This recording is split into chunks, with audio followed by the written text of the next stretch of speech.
칠게요. 이론적으로 박상병이 그 모든 걸 몸으로 막았다면 그 사진을 봤을 때 그럴 가능성은 있다라고 합니다. 하지만 파편적인 문제도 있죠. 바로 뭐냐면 수류탄의 파편 모양이 좀 많이 이상합니다. 수류탄의 파편 모양이 이상하다는 게 뭐냐면 당시 수류탄은 K413 수류탄을 쓰게 됩니다. 바로 밑에 보이시는 이 수류탄의 모양이 이겁니다. 쉽게 말씀드리면 쇠구슬이 둥근 거죠. 동글동글한 수류탄들의 파편이 날라와야 되는데 실제로 몸 안에서 발견된 수류탄의 조각은 바로 이 큐브 형태입니다. 네모납니다. 네모난 모습이죠. 이걸 보고서 이렇게 이야기를 합니다. 이거 북한군의 RPG-7 아닙니까? RPG-7 아닌가? 사다리꼴의 모양이 나올 리가 없는데, 말이 되지 않는데 어떻게 이런 모양이 나오죠? 라고 국방부에게 다시 묻게 됩니다. 문제가 생기죠. 이것도 맞지 않은 겁니다. 실제 이 조각은 보시면 알겠지만 김유학 상병, 그러니까 김유학 병사 당시 생존자의 몸에서 나온 겁니다. 그렇게 따지면 실제 수류탄을 던졌다라는 부분도 있다 치지만 수류탄을 던졌다 하더라도 왜 파편의 모양이 다르지? 라는 부분인 겁니다. 왜 사다리꼴의 모양이죠? 그리고 다음 또 문제가 있습니다. 바로 K1 소총의 상처입니다. 바로 총상에 대한 모습인데 K1 소총에 대한 원래 모습은 보시면 아시겠지만 조그맣게 동글게 일명 들어가는 부분과 나오는 부분이 있다라고 치면 저런 모습을 띠는 게 맞지만 실질적으로는 훨씬 더 많이 돌면서 들어갔고 많이 뚫고 들어갔다. 제가 좀 잔인해서 갖고 오지 않은 사진도 있는데 어떤 사진도 있냐면 팔을 관통했어요. 팔에서 들어와서 목을 돌파해서 나온 그런 사상상도 있습니다. 그런 흔적도 있어요. 목이 이만큼 찢어진 사진이 있는데 너무 징그러워서 갖고 오지 않았습니다. 우리가 여기서 보기에는 너무 자극적인 소재니까 양해 좀 부탁드릴게요. 여기가 찢어진 사건도 있고요. 분명히 총을 맞았는데 여기에 맞아서 어떻게 여기까지 오느냐 말들이 되게 많았습니다. 총상도 무언가 이상합니다. 사입구와 사출구 들어가는 곳과 나오는 곳에 일단 뭔가 좀 모양이 다르다. 왜냐면 K1 소총은 직사화기입니다. 절대로 굴절돼서 나올 수 없답니다. 무조건 직진 방향으로 나와야 되는데 어떻게 저렇게 여기에서 맞은 게 어떻게 여기에서 나올 수 있느냐에 대한 부분도 다시 한번 의문점으로 던지게 됩니다. 애매합니다. 물론 국방부는 이렇게 반박을 합니다. 옆구리를 맞아 종아리를 관통한 상도 있고 이제 손목에 맞아서 목으로 뚫고 나온 경우도 있고 무언가 커브를 돈 것처럼 해서 뚫린 경우가 있는데 그 경우는 대부분 어떤 경우냐면 총알이 뼈를 맞으면 가능할 수 있다라고 이야기합니다. 총알이 뼈를 맞으면 쉴 수 있다. 이렇게 군은 다시 반문합니다. 그런데 말이죠. 여러분, 여기까지 제가 수류탄 이야기, 총탄 이야기를 했죠. 그런데 어떻게 내무실이 이렇게 깨끗하죠? 다시 원점으로 돌아와 버립니다. 사건 현장의 모습, 즉 어떻게 다시 깨끗하지? 이 부분에 대한 게 문제가 생기는 겁니다. 그리고 2-3입니다. 그때 당시 피 묻은 전투복이 사라집니다. 원래 군은 희생자들의 물건은 유가족들에게 돌려주어야 되는 게 맞습니다. 하지만 국방부는 모두 불태웠다라고 합니다. 이유는 피가 묻은 것들은 전부 다 군법상 태워야 된다라고 얘기를 했다고 합니다.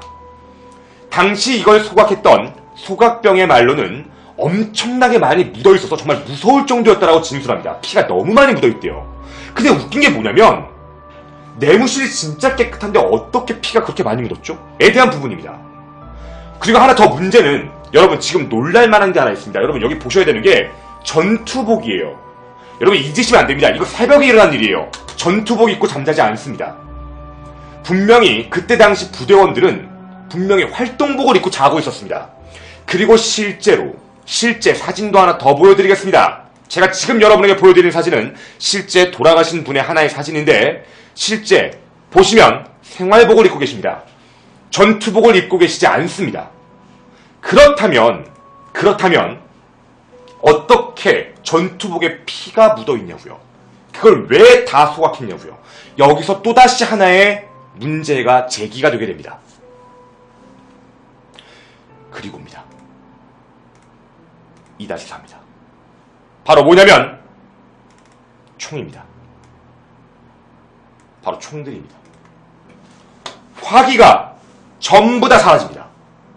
다시 말씀드리면 530GP는 당시 총 42정의 총을 갖고 있었습니다. 물론 K3 공용 화기까지 포함해 42정이 있었는데 22정이 사라집니다. 22정 자체가 사라져버립니다. K3는 작전 중에만 빼게 되어 있는데 이상할 정도로 많이 사라진 겁니다. 왜 총을 없앴을까요? 그리고 하나 더. 2-5입니다. 부상병의 후송을 굉장히 느리게 했습니다. 당시 부상병 2명이 있었습니다. 근데 부상병 2명을 6시간 동안 방치시킵니다. 부상자 방치인 거죠. 물론 그때 당시 사상자 8명 중 곧바로 돌아가시지 않은 분도 있었습니다. 빨리 나와야 됐었는데 방치를 하다가 돌아가십니다. 시간을 6시간 동안 방치했는데 그 이유를 뭐라고 이제 얘기를 하게 됐냐면 바로 이 문제였습니다. 혹시 군 다녀오신 분들은 아시겠지만 이게 바로 DMZ의 출입 규정 준수로 바로 7통문이라고 부릅니다. 7통문을 지나가야 되는데 7통문은 4시간 뒤에 열어야 되기 때문에 6시간 동안 있어야 됐다라고 하더라고요. 그리고 이렇게 얘기합니다. 이 통문을 열려면 총 2개의 열쇠가 필요한데 하나는 상황실에 있고 하나는 GP장의 전투복에 존재하는데 문제는 이 지금 GP 내부는 사실 내부에 상황실도 있었고 GP장이 돌아가셨잖아요. GP장에 트레이닝복을 입고 있었기 때문에 무난하게 갖고 올 수 있었던 문제임에도 불구하고 6시간 동안 열지 않았습니다. 유가족들은 이렇게 생각을 합니다. 사건 조작을 한 시간이 6시간이 아닌가? 이렇게 예측을 합니다. 과연 그럴까요? 저도 잘 모르겠습니다. 어떤 부분이 맞는 건지는요. 다음입니다. 이제 우리가 여기까지 하나의 상황에 대한 의문점들을 다 한번 얘기해보면 이제는 바로 그날의 의문점입니다. 바로 그날. 제가 지금부터 하는 얘기는 어떠한 곡해 없이 당시 상황이 그랬던 거니까 욕하지 마시고 어그로 끌지 마시고 봐주시길 바랍니다. 당시의 의문점 첫 번째는 북한군의 공격입니다. 이 일이 이틀 전 6월 17일 북한 병사 하나가 월남합니다. 그래서 그때 당시 진돗개 2가 발령됩니다.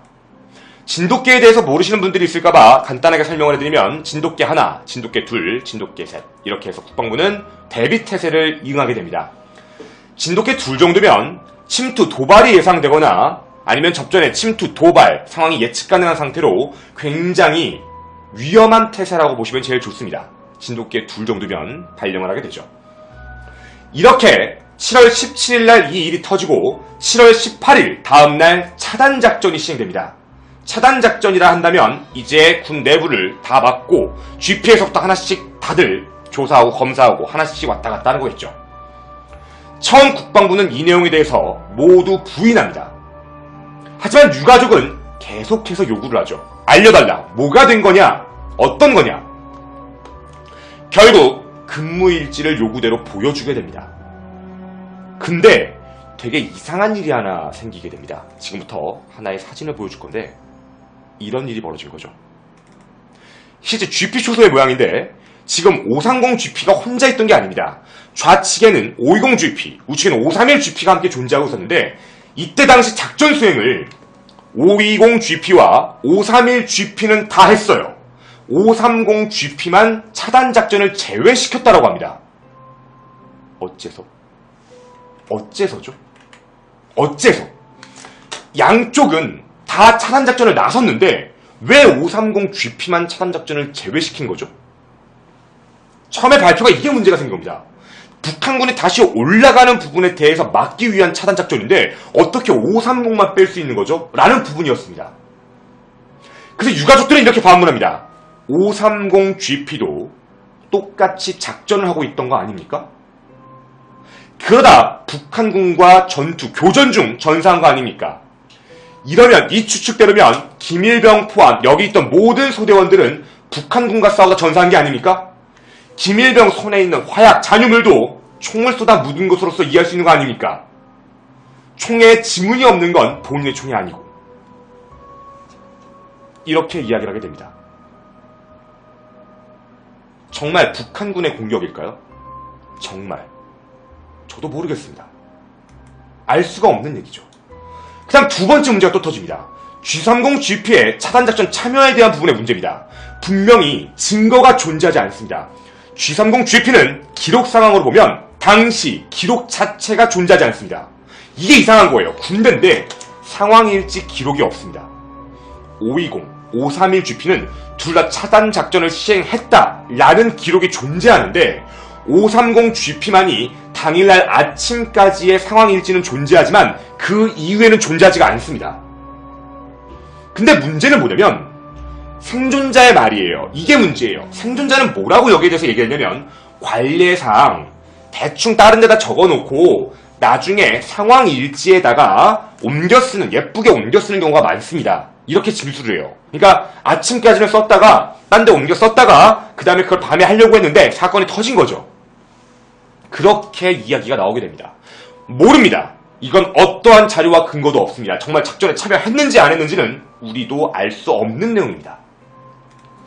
다음입니다. 그렇다면 어째서 숨겼던 것일까요? 왜? 어째서 계속 숨겼던 걸까? 여러분, 제가 지금 이 얘기를 할 건데 이 이야기에 대해서 정치적 견해와 어떤 것도 결부시키지 않으시길 부탁드립니다. 사건 발생은 2005년 6월 19일. 2년 뒤 2007년에 남북 정상회담이 열릴 준비를 하고 있었습니다. 이 남북 정상회담을 준비해냈던 당시 노무현 정권은 이 일이 터지면 어떤 일이 생길 수 있을까에 대한 부분을 걱정했을 것이다 라고 유가족들은 유추합니다. 만약 이걸 다시 시신을 끌고 와서 격발해 김일병이 일으킨 것으로 조작한 거라면 어떻게 할 수 있는 것인가? 라는 이야기를 하게 됩니다. 그런데 여러분, 제가 지금 이 이야기를 했을 때도 뭐야? 이거 뭐 정권의 문제야? 이걸 우리가 지금 얘기할 건 아니에요. 이거는 우리의 그냥 뇌에서 나온 일종의 뇌피셜일 가능성이 큽니다. 2년 뒤에 있을 일이에요, 여러분. 이제 뇌피셜이니까 정권을 비판한다기보다도 어쨌든 이렇게 유가족들은 의심하고 있다는 겁니다. 그리고 마지막 그날의 의문점 미스터리입니다. 바로 뭐냐면 소초장의 위치예요.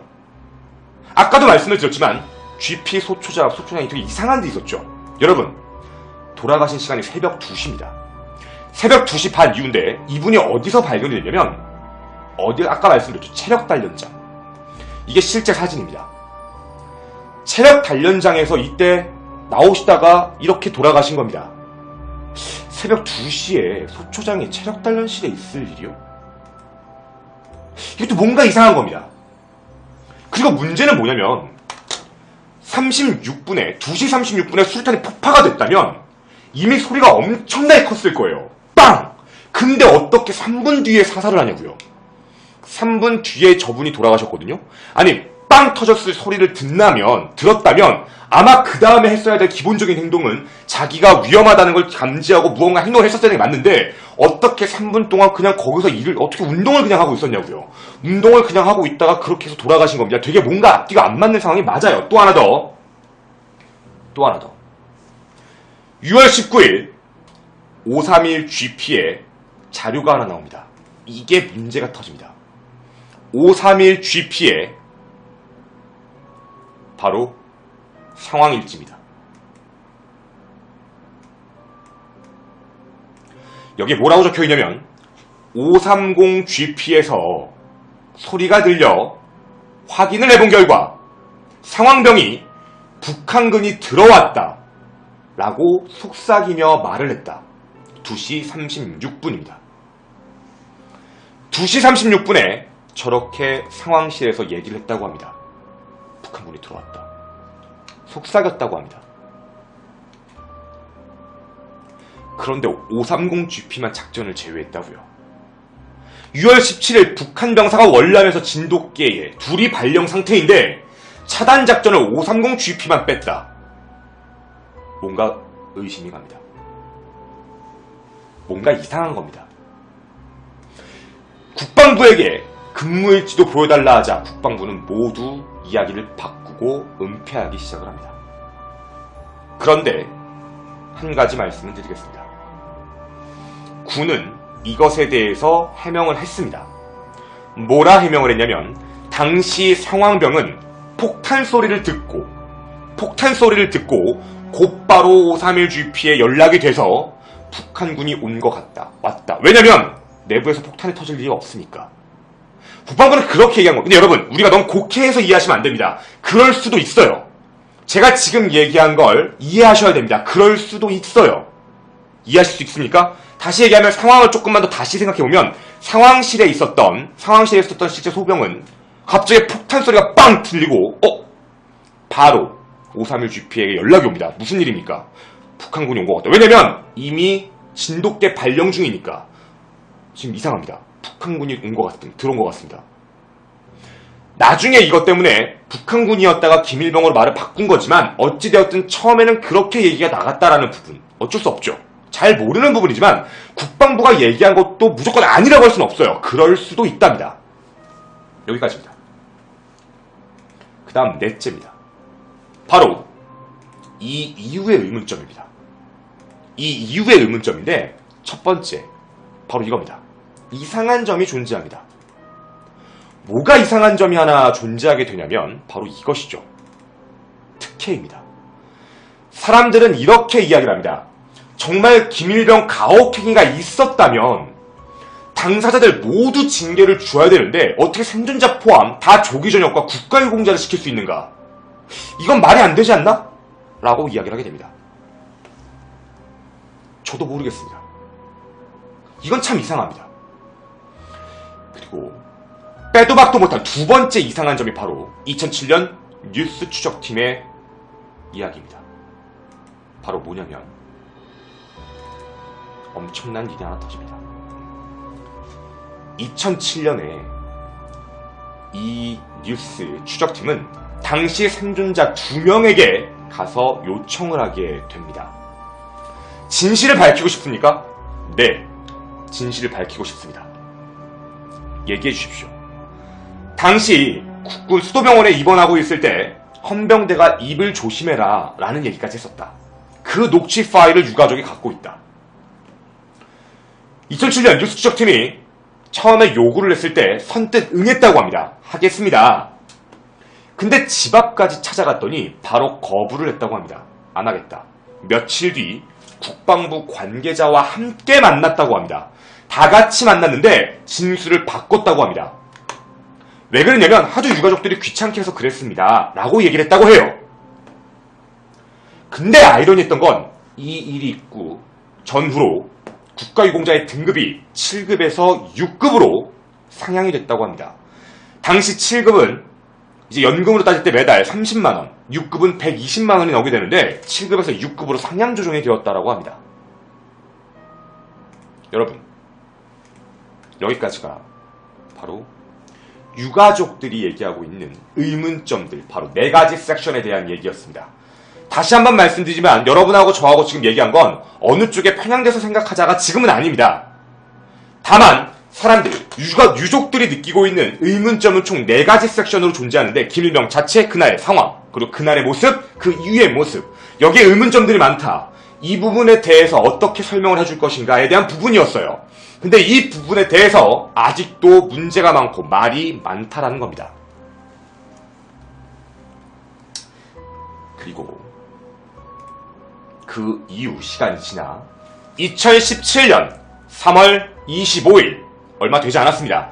약 4개월 전입니다. 재수사의 요구로서 12년 만에 재수사가 시작되었습니다. 드디어 시작된 거죠. 하지만 모든 사람은 이렇게 얘기합니다. 법에 대해 공부하는 사람들은 김일병 본인이 자신이 저지른 일이 맞다라고 이미 진술을 했었기 때문에 아마 증거가 더 나오지 않는 한 달라질 게 없어서 아마 수사가 그냥 종결되지 않을까라고 생각을 합니다. 어쨌든 현재는 재수사가 진행 중입니다. 제가 아까 왜 김일병을 처음에 분이라는 명칭을 붙였었냐면 재수사가 들어갔기 때문이었습니다. 재수사가 들어가서 이 사람을 무조건 뭐하다고 얘기하기 좀 애매모호해요. 한 번 더 얘기해야 하니까 좀 더 지켜보기 위한 그런 내용이었다고 봐주시면 좋겠습니다. 그런데입니다. 아직 끝나지 않았습니다. 지금 현재 보여드린 건 국방부의 이야기와 유가족들의 이야기, 둘에 대한 이야기에 접점이 전혀 없는 서로 양쪽에 대한 이야기, 그리고 하나 더, 사람들은 대부분 다 유가족들의 의견에 굉장히 많은 집중을 하게 됩니다. 이제부터 이 두 가지 사이의 접점을 여러분에게 전달을 해드리도록 하겠습니다. 이 둘 사이의 접점입니다. 가봅시다. 유가족들이 의문점을 제시했던 거에 대해서 이미 답이 나온 게 꽤 있습니다. 바로 뭐냐면, 첫째, 김일병이 장갑을 끼지 않았는데 장갑을 끼지 않았다고 해서 무조건 지문 검출이 되는 것은 아니다 라고 얘기를 해줍니다. 그러니까 무조건 지문 검출이 나와야 되는 건 아니래요. 그 근거가 무엇인가에 대한 부분을 얘기를 해봤는데, 이미 폭탄을 쏘았고 화기가 있었고 자신의 총에 대해서 닦았을 수도 있고 어떤 거에 대한 가능성도 있기 때문에 무조건 지문이 남아야 된다에 대한 부분은 너무 시간적인 여유가 있었기 때문에 이 부분에 대해서는 정확하게 얘기할 근거도 없다라고 이야기를 일단 먼저 합니다. 일단 첫 번째. 두 번째입니다. 두 번째. 이게 문제입니다.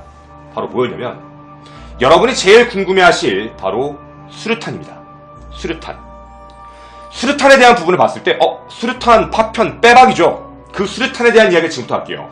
유가족은 포벽 9발이 RPG-7이라고 부르게 되는데, 문제는 RPG-7의 모양입니다. 그럼 RPG-7이 뭔지 아십니까? RPG-7이 바로 이겁니다.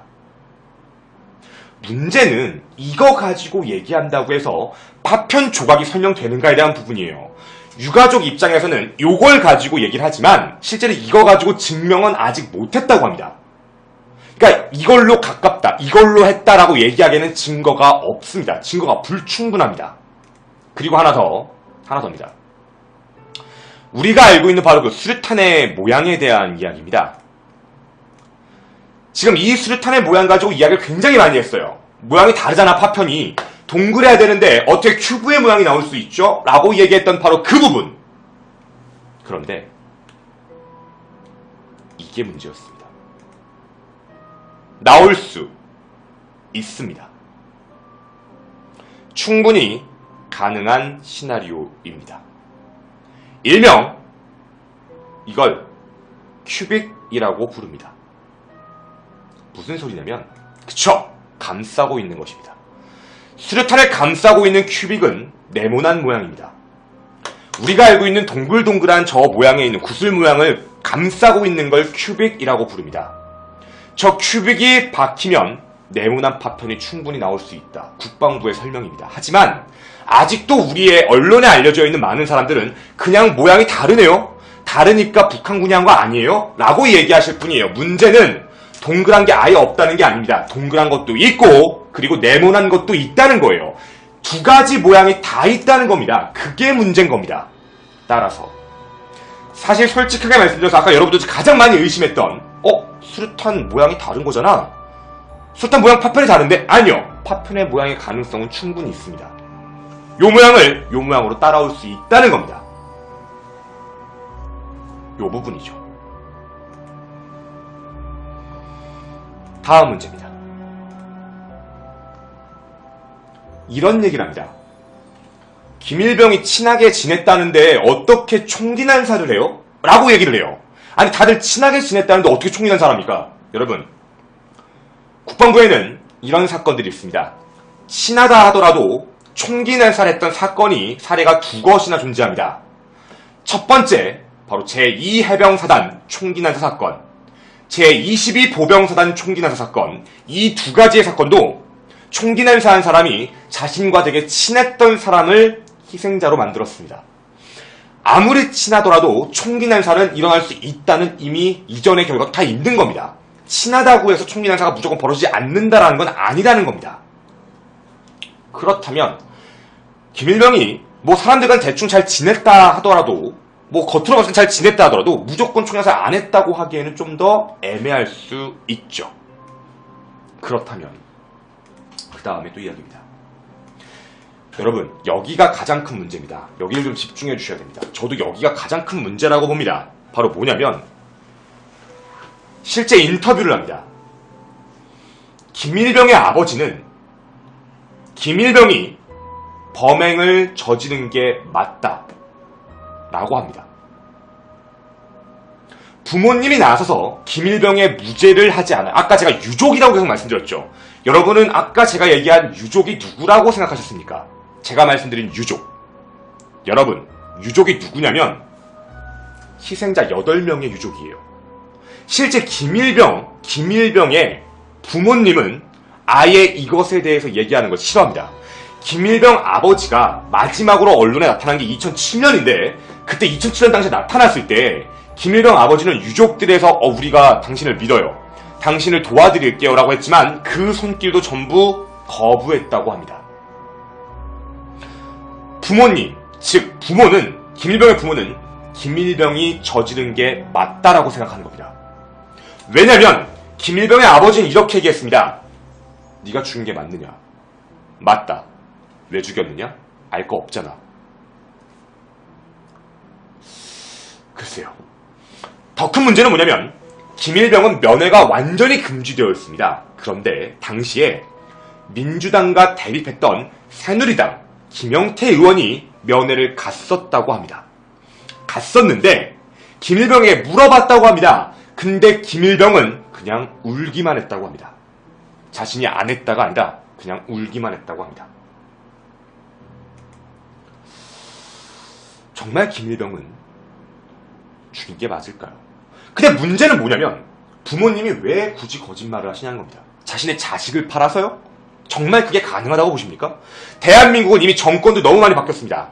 아까 어떤 분이 이런 얘기를 하더라고요. 저한테 이런 얘기를 했습니다.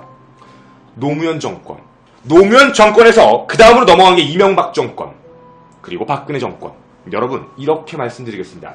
노무현 정권이 바뀌었습니다. 만약에 정권적인 문제고 전 정권을 저격하고자 했다면 이명박 정권, 박근혜 정권에서는 분명히 한번 이 사건을 터뜨렸어야 되는 게 맞습니다. 하지만 그 정권들도 이 사건을 건드리지 않았습니다. 더 큰 문제 하나. 김일병의 아버지가 이미 자신의 자식이 범죄자가 맞다라는 걸 인정을 한다고 생각을 해볼게요. 이게 맞다고 생각을 해보면 우리가 그 다음에 떠올려야 될 부분은 바로 이거예요. 어쩌면 아버지는 유가족들을 보는 게 불편할 수밖에 없다. 내가 유족들과 함께 맞아요. 우리 아들 무죄예요. 이렇게 얘기를 해버리면 무언가 좀 이상하잖아요. 무언가 답답하잖아요. 뭔가 양심에 찔릴 수도 있다라는 부분. 우리 아이들이 맞다는데 이런 부분도 있는 거죠. 그렇다면 뭐가 문제인 거냐면 당시 이명박 정권이 들어가고 박근혜 정권이 위험한 수단까지 왔을 때 실제 재조사 진상위원회는 끊임없이 요청을 합니다. 끊임없이.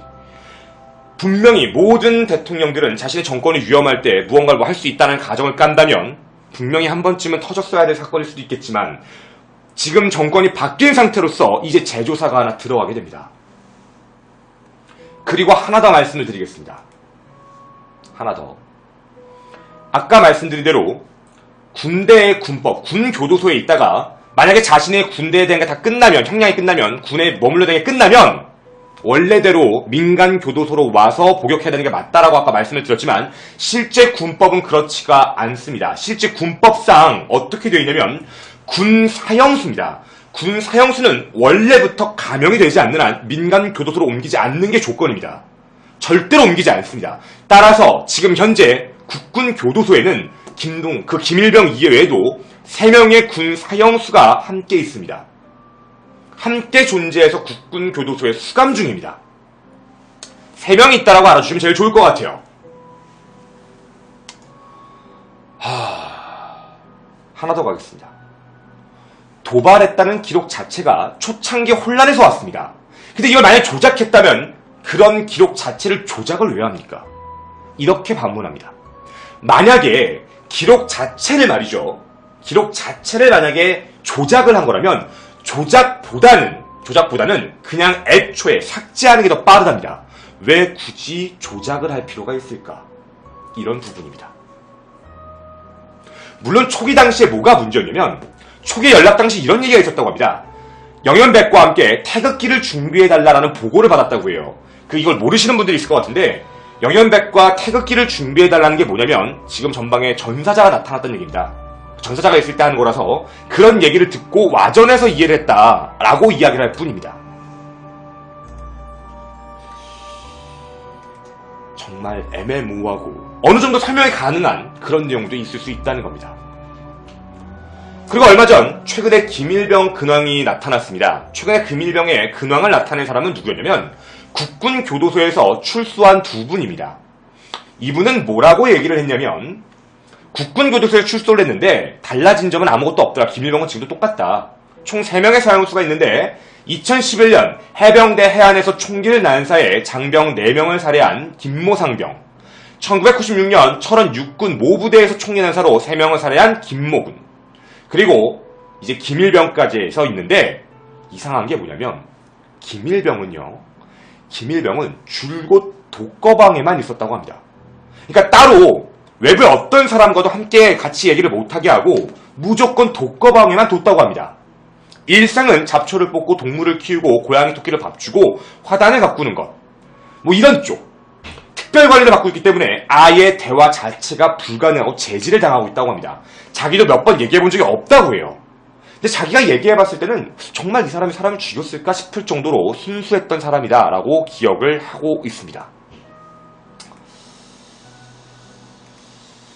제가 지금 여러분들한테 전달을 해드린 내용을 한번 종합해 보도록 하겠습니다. 제가 지금부터 얘기의 모든 내용을 종합을 해보면 이렇게 된 겁니다.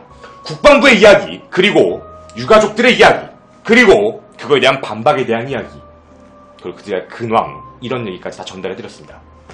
생각은 여러분들이 하시는 겁니다. 제가 이렇게 말씀드리겠습니다.